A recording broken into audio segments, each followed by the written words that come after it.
Supreme court के फैसले के बाद एक्शन में आया चुनाव आयोग, ले लिया तगड़ा फैसला, मोदी शाह के उड़े होश। इलेक्टोरल बॉन्ड असंवैधानिक करार देने के सुप्रीम कोर्ट के फैसले के बाद सियासत अब तेज है।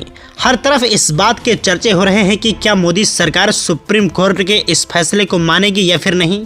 क्या एक बार फिर देश के उद्योगपति काले धन को सफेद करने में जुट जाएंगे। इसी कड़ी में चुनाव आयोग ने भी मोदी सरकार को तगड़ा झटका दे दिया है।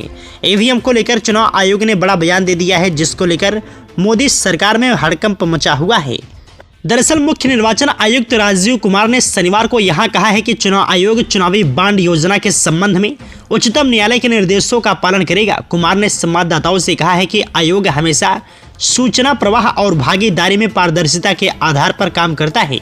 उन्होंने कहा, शीर्ष अदालत को दिए अपने हलफनामे में आयोग ने कहा कि वह पारदर्शिता के पक्ष में है और जब आदेश जारी किया जाएगा तो वह उच्चतम न्यायालय के निर्देशानुसार कदम उठाएगा। ईवीएम के प्रयोग के बिना चुनाव कराने को लेकर उच्चतम न्यायालय में लंबित मामले से जुड़े एक सवाल पर मुख्य चुनाव आयुक्त ने कहा, फैसला आने दीजिए, अगर जरूरत पड़ी तो अदालत के निर्देश के मुताबिक बदलाव किए जाएंगे। उच्चतम न्यायालय ने आगामी लोकसभा चुनाव से पहले बृहस्पतिवार को एक ऐतिहासिक फैसले में चुनावी बॉन्ड योजना को असंवैधानिक करार देते हुए निरस्त कर दिया तथा चंदा देने वालों, बॉन्ड के मूल्यों और उनके प्राप्तकर्ताओं की जानकारी उपलब्ध कराने का निर्देश दिया।